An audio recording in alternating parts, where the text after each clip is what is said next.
Hey guys, welcome back to the channel. In this video, I'm gonna give you a short overview on how to buy winter clothing from Amazon.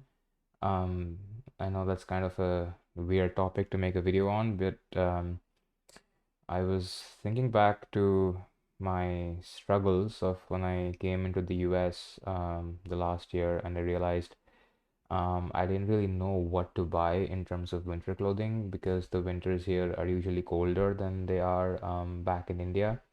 So you might need to buy like some kind of snow jackets or separate, I don't know, caps and gloves and hoodies and whatnot, specifically for this winter, which are expected to be more warm or like more durable than the stuff you bought back from India.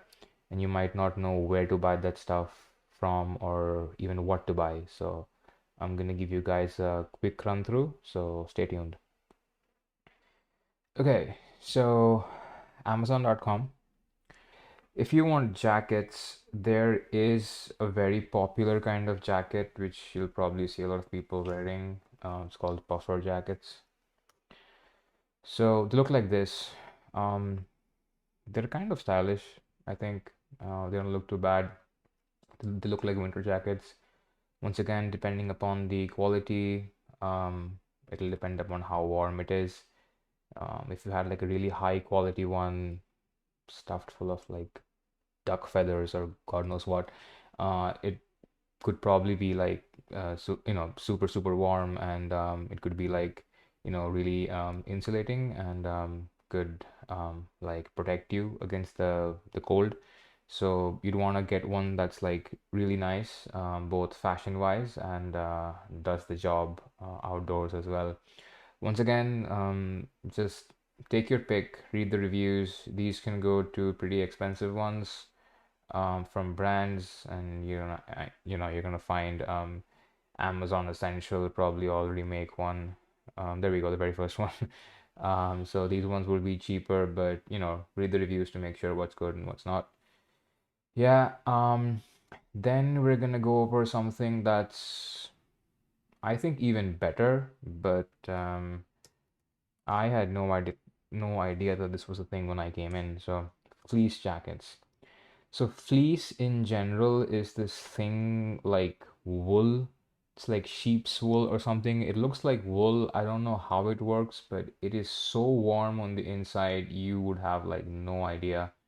Um, Something as simple as like this or this, right? These look like normal jackets, but you kind of zip them up and they almost feel like hoodies or like just like a zip up jacket, but they're really like so warm on the inside that you'll be surprised by like how low temperatures you can wear this stuff in. So this is actually a good example. So here, I wonder if I can magnify the image. Suppose. Uh,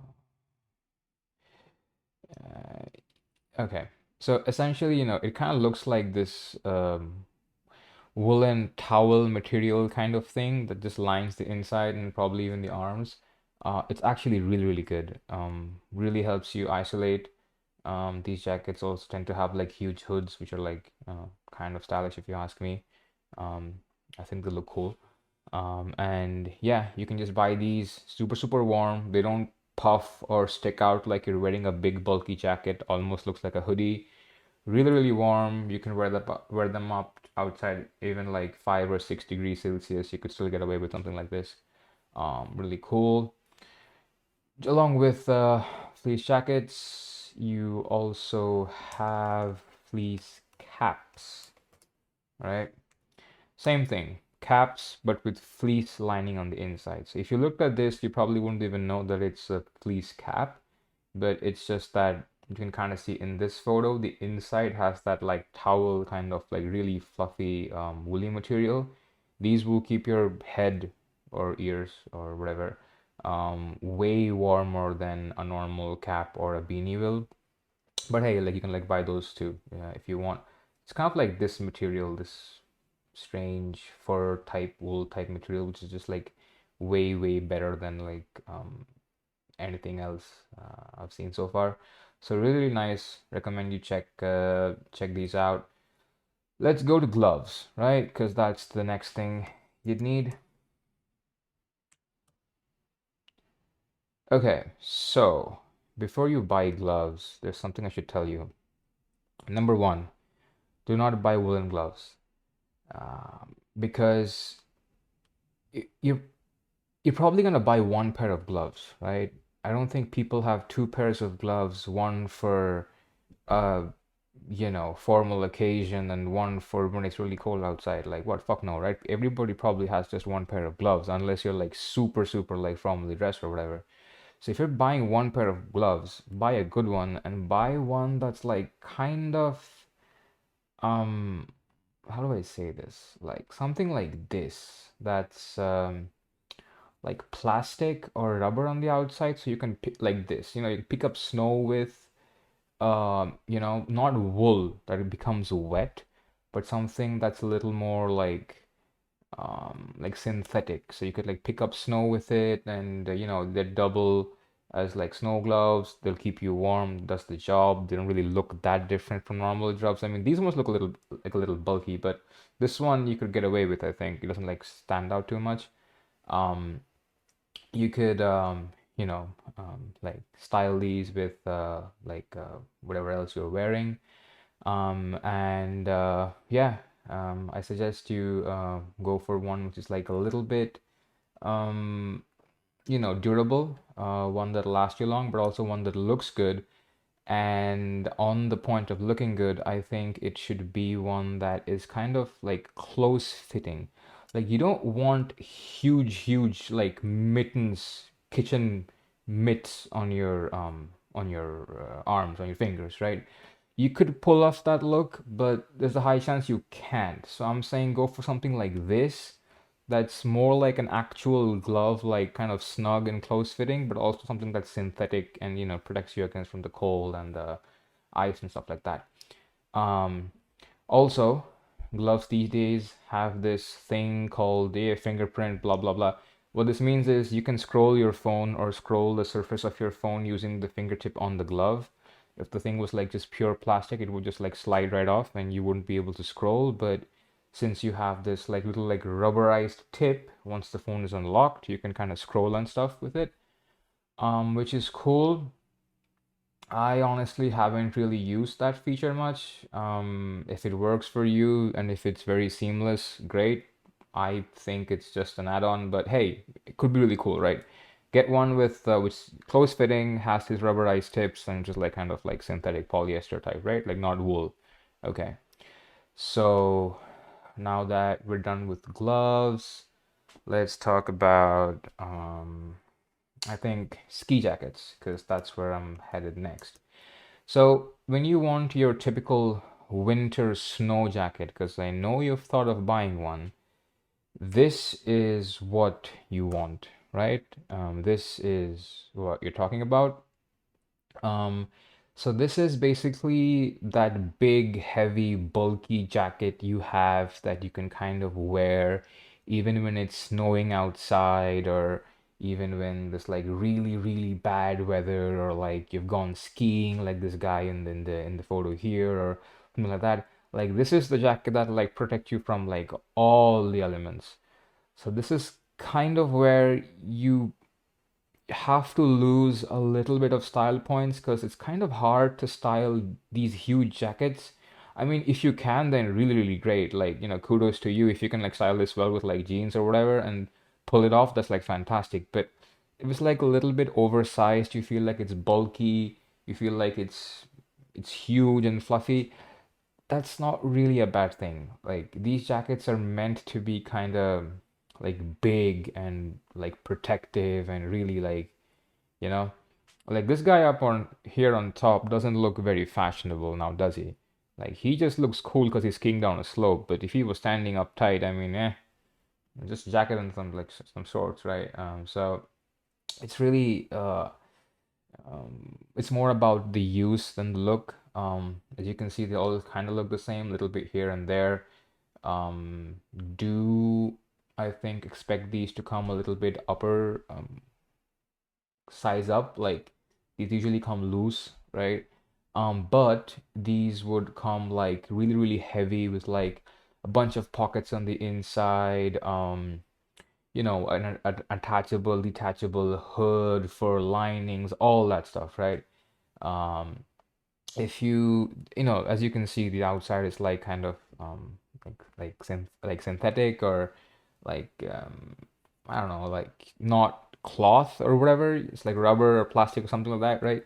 So what happens is when snow falls on it, what happens in real life is there's going to be powdered snow on different parts of your hood or in the jacket or in like nooks and crannies. There's going to be powdered snow stuck on there if you're like walking through a snowstorm. And then when you walk inside the house, the snow kind of melts and turns into water and like just slides right down and then it like evaporates, right? So you want something that doesn't become wet when the snow melts and just kind of like retains form. So this is like really good for that. This is like the upper end of extremely durable jackets. You probably won't need one like that's more heavier than this. This is like it'll do everything for you. You don't have to go crazy expensive with this. You can see 40, 50 bucks. You're getting like, pretty good deals.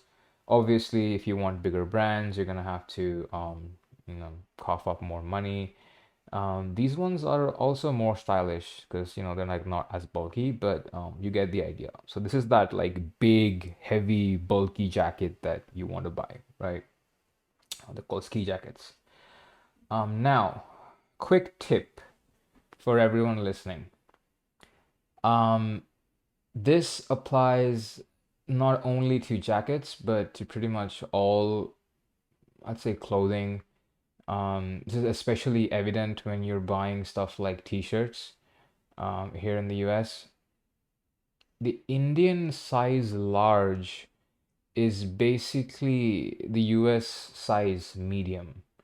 A US size large from an H&M or I don't know, some generic clothing store is usually going to be loose for you if you normally wear large from India.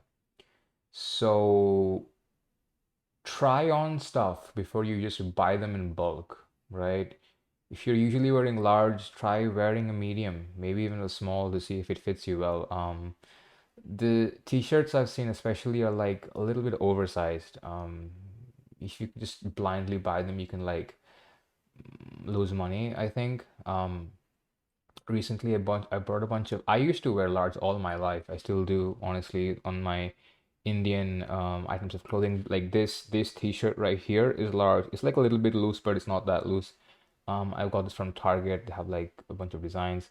But I recently walked into an H&M recently and I bought a bunch of t-shirts that were actually small and they fit me well, right? And the jackets and the t-shirts that were large were like so large that you would not even like consider buying them because like they just like so they look so huge on you.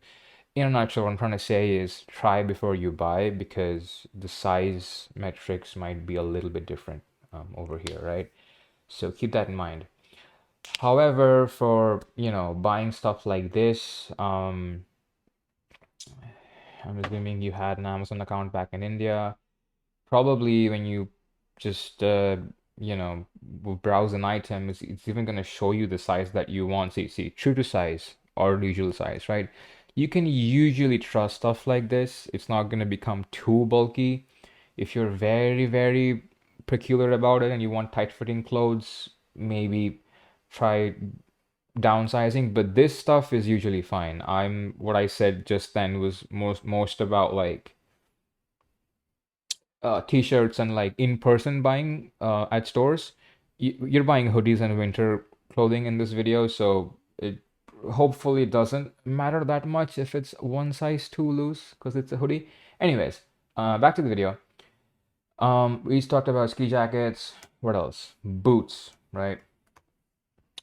Here's the thing.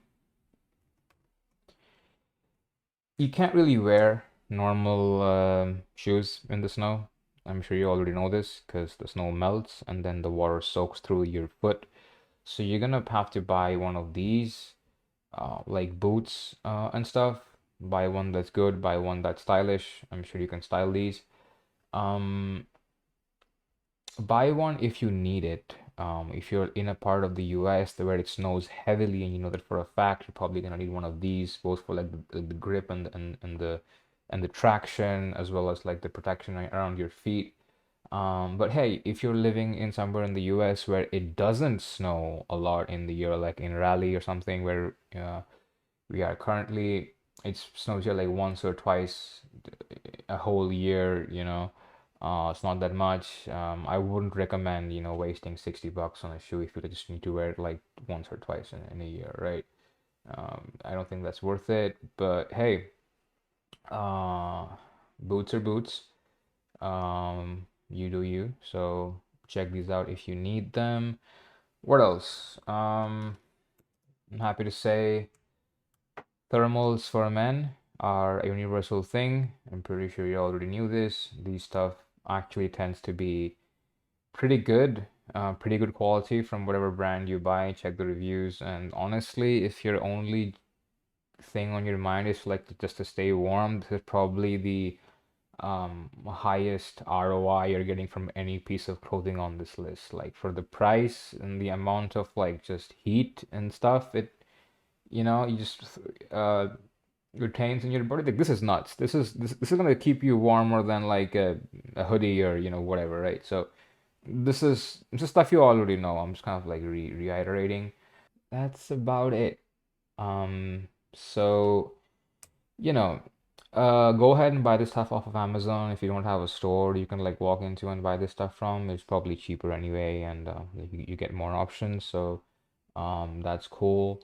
Before I end this video, I'd like to give a quick shout out to my gaming channel. It's more of a plug than a shout out, but I'm making a bunch of videos on this game called Cyberpunk, and I'm making them in a way where it's kind of like episodic. So you'd be watching this series like a Netflix series. So essentially, it's kind of like they're hour-long episodes. So, where you'd be watching like Game of Thrones or whatever, you'd have like these hour-long episodes and they'd be, just coming out weekly or whatever, or maybe like more than once a week if I can manage it. But I'd want you to watch it like them, almost like a movie or like a small movie, and I guarantee that it will be of really high quality. Both like the gameplay, of course, and most importantly, the content. So Cyberpunk is actually from a studio called CD Projekt Red, which makes some of the best stories that exist in the, gaming sphere or like the gaming community. In fact, this game is purely story based, so it's more dialogues and narration and like less of like shooting and combat and stuff like that. So if you're into gaming, then great. If you're not, then you could kind of watch this as like a movie, once you finish whatever TV series you're watching on Netflix, give this a try, right? Just, hop onto my channel. I'll leave the link below in the description. Just watch the first episode and see if you like it. Yeah. Um, so yeah, that's about it for this video. Uh, Drop a like, subscribe to the channel. Let me know what stuff you want to see on the channel in the comments below. And I'll see you guys in the next one. Hey, do. Bye for now. Stay safe and keep your loved ones safe. See ya.